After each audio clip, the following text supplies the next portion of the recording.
choix? Mais parce que la 11e édition coïncide avec une année charnière, une année qui consacre, on va dire, la fin de la mandature du président de la République qui a décidé justement de ne pas se représenter et de sortir de ses fonctions de chef d'État. Nous avons voulu, au terme de son mandat, compte tenu de la qualité du partenariat que nous avons eu, compte tenu également des défis importants que nous avons relevés ensemble, au profit de la stabilité du marché, au profit de la cohésion sociale, au profit de la préservation des emplois, durant les différentes crises sanitaires, sécuritaires et économiques que nous avons traversées, nous avons jugé nécessaire de lui exprimer notre reconnaissance. Il a cru en nous, en nos idées, en nos propositions. Il nous a suivis dans des moments difficiles où ce n'était pas évident. Et au nom de cette qualité de relation, de confiance mutuelle qui nous a toujours caractérisé, nous avons jugé nécessaire de lui rendre hommage et de lui faire un cadeau de revoir, en espérant le revoir sous d'autres auspices. Alors c'est également l'opportunité pour nous aussi de reconnaître les performances, les vertus, les sacrifices et on va dire toutes les formes d'investissement matériel et immatériel que certains d'entre nous au sein du secteur privé ont dû faire dans un contexte difficile marqué par des crises multiformes au point justement d'être érigés en exemple dans leur filière, dans leur secteur d'activité et au-delà sur le plan national et sur le plan régional.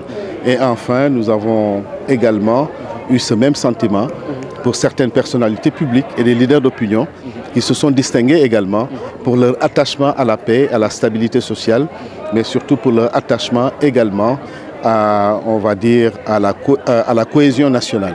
Et pour toutes ces raisons, 2012, qui coïncide encore une fois de plus avec la 11e édition, est une année assez particulière pour nous. C'est pourquoi nous avons tenu à la marquer. Alors, il faut que nous sachions reconnaître les talents de certains d'entre nous au niveau du secteur privé pour créer des effets d'entraînement. Pour nous, ça c'est fondamental.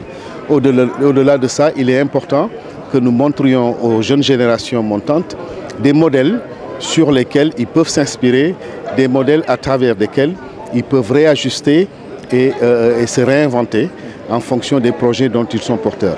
Enfin, c'est aussi un acte d'encouragement pour ceux-là qui ont tout mis en œuvre pour participer de la manière la plus active et la plus brillante à la construction de notre pays. Parce qu'un pays, il est construit à la fois par l'État et par le secteur privé. La partie du secteur privé qui est de plus en plus consciente de son rôle et de son responsabilité mérite d'être soutenue, mérite d'être encouragée, mérite d'être montrée en exemple et mérite d'être reconnue.